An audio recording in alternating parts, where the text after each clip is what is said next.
जो हेतना स्वच्छ सवर किया गया गाँव में आयल बड़ी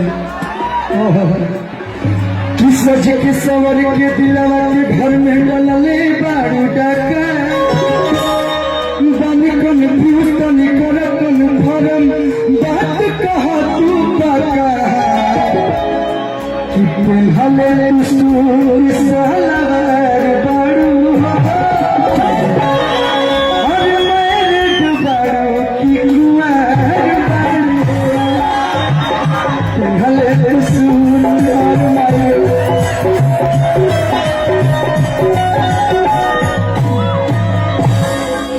मन तो करता है कि में कूद के बड़े जान देती समाधि में पारो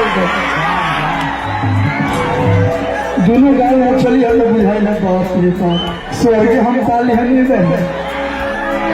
मजाक करते हैं हमको मजाक करने की पुरानी आदत है बिल्कुल करिए कि क्लियर तो बात बहुत दिन से सोच रहा था कि आपसे बोल दूं लेकिन बोल नहीं पाता था आई अन्य मन सोच रहा है हमारा मन ना हम नहीं बोल सकते हैं मानते हैं इसके पहले हम नहीं बोल पाते थे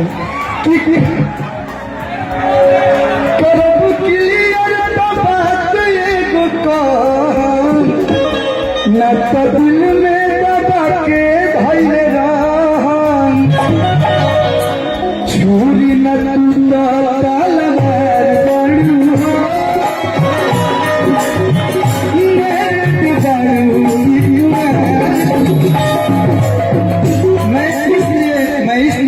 क्योंकि YouTube एक ऐसा जमाना चल गया है बहुत लोग बोल रहे अक्षय जी की शादी हो गई इसलिए मैं पूछना चाहता था ना जी कुंवारे बारू कि I love you Rani I love you Rani I love you same to you Raja same to you Raja same to you कि हम है ताहार हमर तू अक्षरा जी I love you कोई को मर्डर हो जाए कहेगा कि I love you Rani I love you Rani I love you I love you Rani I love you रानी हम है ताहार हमर तू हम है ताहार हमर तू रानी I love you sing to you Raja sing to you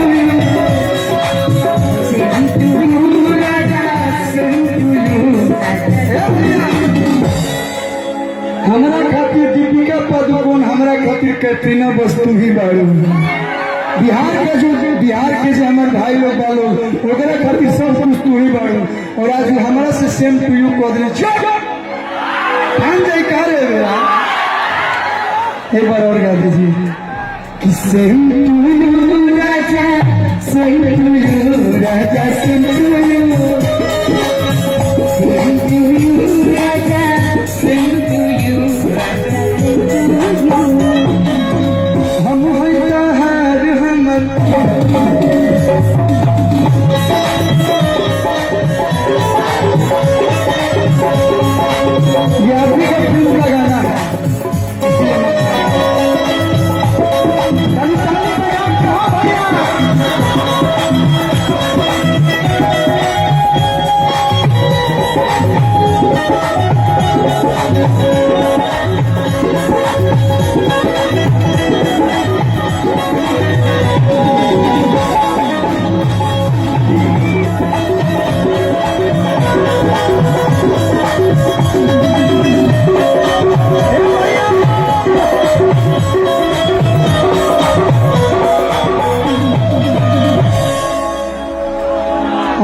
देख रहे हैं तो आज जितनी भी मन में हमारी बातें थी, ऐसा मन करता मैं अज्ञाओं में उगिल दिए मैंने कि कुछ ना झूठा सच्चा बा, तोहरा से कुछ नया छबा। छोटा कहीं का हम सही में आपसे प्यार करते हैं। Will you marry me? क्या करी जी, सब उलट के मर रही है। अच्छा नहीं की लागत हमरा साथे 5 फीट 11 इंच के आते